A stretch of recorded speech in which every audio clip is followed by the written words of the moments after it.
Hello, welcome to my YouTube channel. तर आज मी बनवला होता मस्त असा मऊ लुसलुशीत शिरा.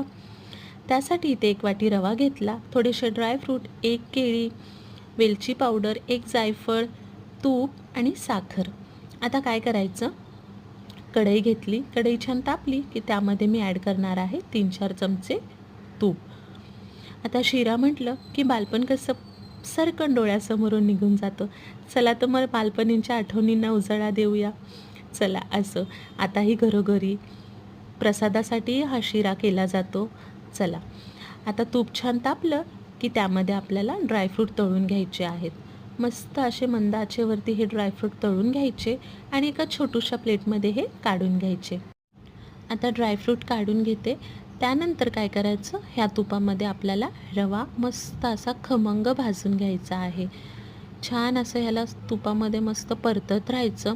सोनेरी रंग येईपर्यंत हा रवा आपल्याला भाजत राहायचा आहे. घरभर याचा मस्त असा सुगंध यायला लागला की समजा तुमचा रवा छान असा भाजला गेलेला आहे. रवा छान असा भाजला गेला आहे. आता त्यामध्ये मी केळी ॲड केली. केळी या रव्यामध्ये छान अशी परतून घेतली. त्यानंतर त्यामध्ये मी ड्रायफ्रूट ॲड केले.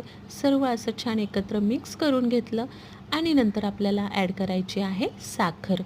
आता साखर तुम्ही तुमच्या आवडीप्रमाणे घ्या, पण 1 वाटी रवा घेतला की त्याला 1 वाटी साखर लागेल. आता छान हे मस्त असं एकजीव करून घेतलं. त्यानंतर आपल्याला ॲड करायचं आहे दूध.